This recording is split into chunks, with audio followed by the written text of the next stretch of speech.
Guys, nemu majalah ini guys di rumah Kibin. Barusan saya main ke rumah Kibin. Setelah saya lihat buku-bukunya, saya minjam yang ini satu guys. Ini majalah terbitan tahun 2006 guys. Waktu si Umarnya masih muda nih guys. Nah, ada Padel juga guys. Jadi memang sejak lama mereka itu sudah promosi ya.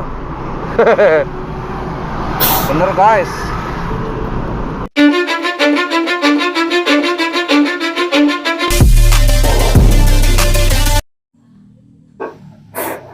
Kita semua sudah melihat cuplikan sebuah video ya dari saudara-saudara KB yang di situ habis dari tempatnya Kibinnya Kabib. Di dalam rumahnya Kibin itu penuh majalah atau buku yang di situ itu ya membahas tentang Kabib Topolowi ini, saudara-saudaraku. Kami sering menyampaikan ini salah satu strategi mereka untuk mengunggulkan golongan mereka. Sadar dan tidak sadar selama ini kita dicekoki doktrin-doktrin atau dogma-dogma yang masif sekali. Ya, ini bukan isapan jempol. Makanya setiap ceramah Kabib itu ya nyaris tidak ada ilmunya. Input ilmunya itu nyaris tidak ada gitu. Yang ada hanya narasi untuk mengunggulkan golongan mereka. Bahwa Habib ini begini, begitu, dan lain sebagainya. Seabrek kelebihan-kelebihan yang ditonjolkan. Dan kalau kami cermati ya, kenapa Kabib itu mudah menghina golongan yang lain. Ini salah satu strategi mereka untuk memuluskan strategi mereka, yakni mengunggulkan golongan mereka. Harus ada yang dikorbankan tentu ketika golongan mereka yang tanpa ada bukti otentik rekam sejarahnya tentang keunggulannya, ini harus ada yang dikorbankan. Makanya tidak kaget seumpama muncul narasi Gus Dur itu wali setan kan itu. Gus Dur buta mata, buta hati. Seakan-akan Gus Dur itu remeh-temeh, tidak ada apa-apanya dibandingkan mereka seperti itu. Itu salah satu narasi yang dibangun mereka. Dan hari ini betul-betul kita semua menyadari dan terkuak. Makanya beruntunglah kita yang masih diberi cahaya hidayah oleh Allah Subhanahu wa Ta'ala sehingga bisa menangkap sinyal-sinyal seperti itu.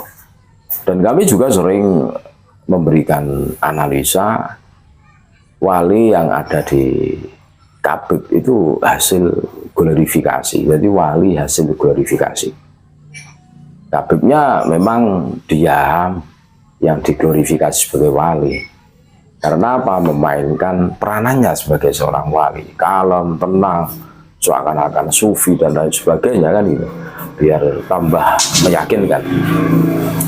Maka orang-orang yang ada di kanan kirinya akan mengglorifikasi bahwa dia itu dalam satu waktu bisa berada di beberapa tempat.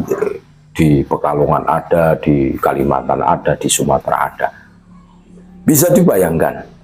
Makanya hasil glorifikasi tersebut itu menjadi pembenar untuk saudara-saudara kita yang sudah kemasukan doktrin seperti itu. Makanya ketika sang wali ini tidak melakukan sholat Jumat, ini dianggap hal yang biasa. Maksudnya ya mungkin Jumatannya di Mekah atau di mana gitu. Seperti itu saudara-saudara. Ini kan strategi yang luar biasa. Wali tapi hasil glorifikasi kan gitu kan. Dan munculnya banyak-banyak buku, banyak-banyak majalah yang di situ itu mengglorifikasi, ya kan?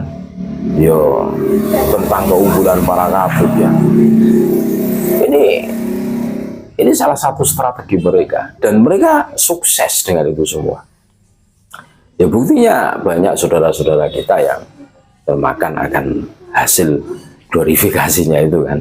Sehingga mati-matian sampai detik ini membela mereka. Seakan-akan mereka itu bukan manusia biasa. Manusia super ya. Superhero atau super apa. Nggak tahu. Tapi yang jelas mereka itu sukses. Ya contoh fakta yang terjadi, ada saudara kami yang datang ke tempatnya giginya Habib, di rumahnya itu penuh dengan buku-buku yang di situ mengglorifikasi seorang Habib kan itu. Padahal Habib itu di tanah mereka itu tidak ada apa-apanya, tidak terkenal sama sekali. Akan tetapi dengan glorifikasi, dengan narasi yang dibangun itu menjadi wow, spektakuler, menjadi keren gitu loh. Seakan-akan bisa segala-galanya gitu loh, seakan-akan tidak pernah ada celah sedikit pun kesalahan gitu kan. Ini luar biasa ini. Makanya ayo kita sadar saudara-saudara. Ya termasuk strategi memalsukan makam itu pertama ya ada step by stepnya. Pertama lewat buku. Nah, contoh dia itu bidangnya apa? Toriko umpamanya. Nah, mursyid toriko. Nah, setiap yang bingat toriko dengannya itu dikasih buku dan di dalam buku tersebut itu disisipkan pembelokan tawasul, contoh Mbah Malik menjadi bin Yahya. Nah nanti kalau tidak ada yang protes ya, step berikutnya nisannya Mbah Malik itu diganti gitu loh, Mbah Malik bin Ilyas bin Yahya gitu loh. Dan posisi Mbah Ali Dipowongso, Mbah Malik bin Ilyas bin Ali Dipowongso itu makamnya ada dua saudara-saudara. Di Banyumas ada kembaran, di Pekalongan juga ada. Ini kan wah, sebuah grand design yang luar biasa yang dibangun mereka. Dan kami yakin mereka tahu itu suatu kesalahan. Akan tetapi karena mereka itu mempunyai visi misi untuk masa yang akan datang, ya jelas ini Pak pengen menguasai. Tapi alhamdulillah dengan adanya polemik nasab ini banyak menyadarkan saudara-saudaraku semua yang tadinya ta'assub fanatik buta itu menjadi tercerahkan, tersadarkan. Termasuk kami juga punya namanya buku Cahaya dari Nusantara. Tebelnya segini saudara-saudara. Dan kami yakin kalau saudara-saudara kami yang kholidin yang belum tahu hukum ya, yang masih labil, belum stabil itu, ketika membaca Cahaya Nusantara itu saya pastikan menjadi muhibbin akut.